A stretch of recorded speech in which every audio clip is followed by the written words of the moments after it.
So the government cut the bottom federal tax rate to 14%, and 2026 is the first full calendar year that the rate actually applies. This is when Canadians really start feeling it.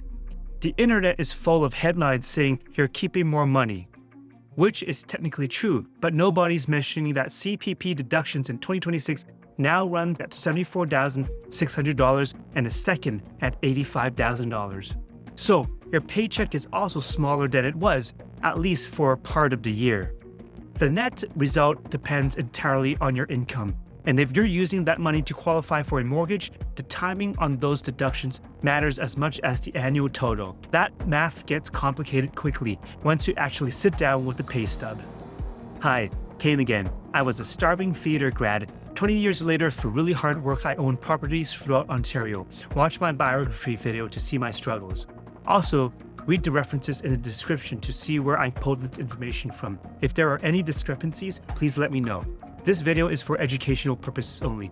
If you're thinking about investing, be sure to reach out to a licensed specialist. Without further ado, let's begin.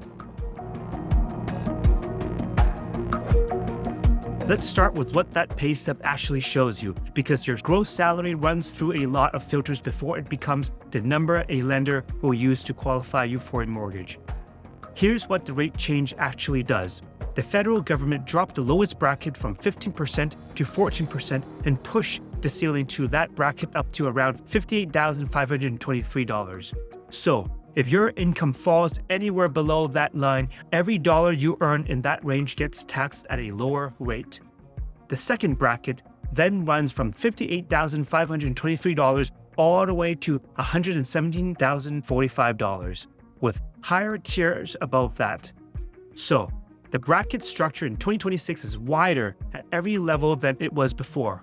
On top of that, the basic personal amount climbed to $16,452, which is the portion of your income the CRA doesn't touch at all. And at 14%, that credit wipes out roughly $2,300 from your federal tax bill for the year. That $2,300 comes from the basic personal amount credit specifically, not from the rate cut itself. The actual savings from the 1% rate reduction adds roughly $585 per year for someone sitting at the top of that first bracket. Break both pieces down across 12 months, and you're looking at somewhere between $190 and $220 back in your pocket every single month, depending on where your income sits. That monthly number matters for debt service ratios. Banks calculate your gross debt service ratio and your total debt service ratio using the net monthly income as the base. So, a $200 increase on documented take-home pay actually shifts the loan size you can qualify for. It's not a massive swing. Underwriters work with numbers in front of them, and a higher verified net income moves the math in your favor. The problem most borrowers run into is walking into a pre-approval quoting gross salary, because the underwriter isn't going to use that number.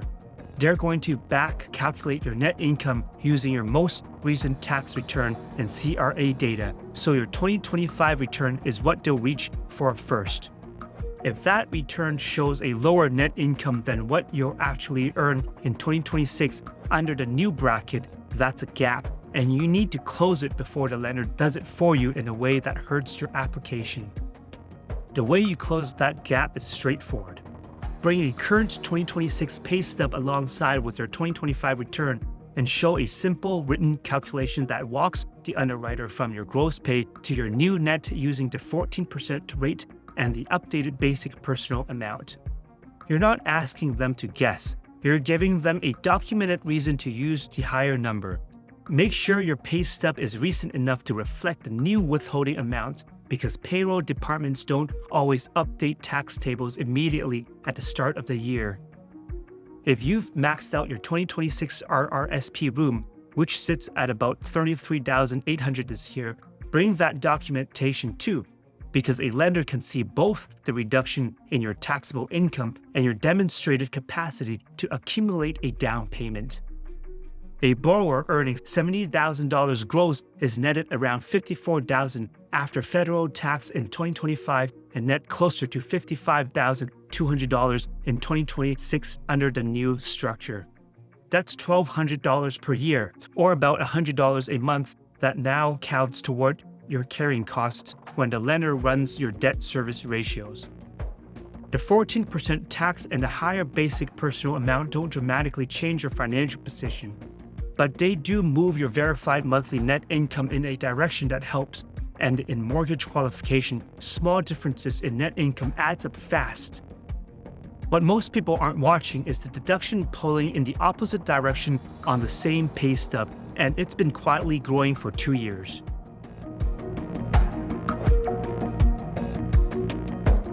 CPP contributions run to a first earnings ceiling of $74,600 in 2026 and then a second ceiling at $85,000. And those deductions comes off your paycheck before the tax savings from the 14% bracket ever show up in your pocket.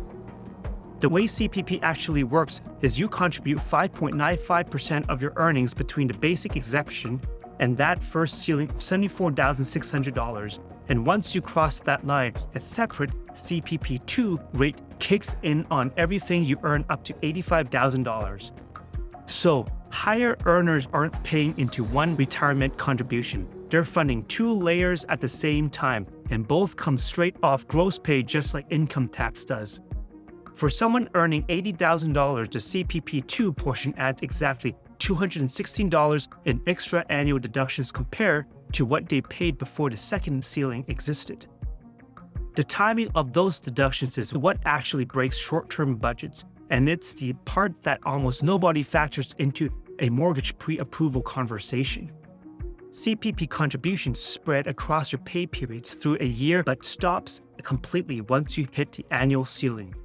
So, your paychecks from January through roughly September or October are smaller than your November and December paychecks, and your net pay changes on a schedule that most lenders won't automatically account for.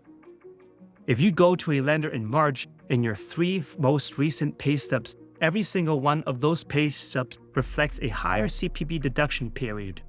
Your documented net income looks lower than your annualized net income actually is, and a stress test run on those pay stubs will use the lower number. A $75,000 earner showing March pay stubs will look worse on paper than the same borrower walking in during November, even though the annual income is identical. The stress test doesn't self-correct for that seasonal payroll pattern. You have to fix it yourself, and the fix isn't complicated. Put your most recent T4 or a year-to-date earnings summary and bring it alongside your pay stubs so the underwriter can see your full annual income picture rather than just the CPP-heavy months. Make sure your year-to-date summary clearly separates gross earnings from total deductions so your underwriter can follow the math without having to dig. Once you have it in front of them, the conversation shifts from your net income looks low to your net income looks low right now, but here's the annual number.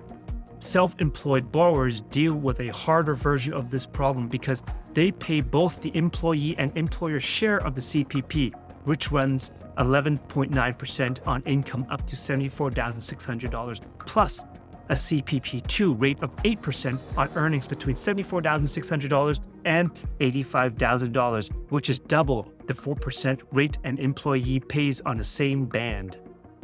Their effective deduction burdens runs roughly double what a salaried employee carries, and it flows through their business or personal tax return rather than a pay stub. On top of that, CRA 2026 filing rules tightened how information returns like T4s and T5s get submitted, requiring separate filings by type in a single submission with stricter XML formatting. That can delay the clean income documentation a mortgage underwriter needs to approve your file. On the capital gains side, there's some relief worth noting. Despite earlier proposals to raise the inclusion rate to 2/3, the government reverted to the 1/2 rate for gains under $250,000 for individuals, which effectively covers the pre-2026 gains too. So investors who are holding off on selling aren't penalized the way it looked like they would be. When you stack the tax savings from 14% bracket against this extra CPP deductions, your actual monthly net income in the first 3 quarters of 2026 may land only a little higher than it did in 2025. not dramatically higher the way the rate cut headline suggests. Modeling a single pay stub gives you a snapshot of your worst months, and the mortgage math only works in your favor when you bring in the full year into the picture.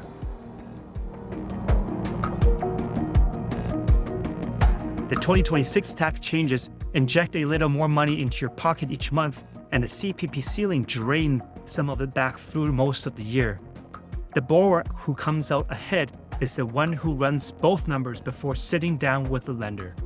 Start with your 2026 net income calculation using the 14% rate and a $16,452 base personal amount, then factor your CPP contribution tier.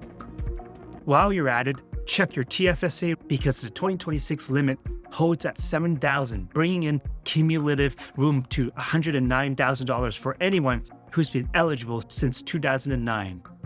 Bring your net income number to your pre-approval with your year-to-date summary, because a March pay stub alone will make you look worse than you are, and underwriters don't guess in your favor. If this video helped you, be sure to watch my next one on how to buy a house in today's market. Thanks for watching.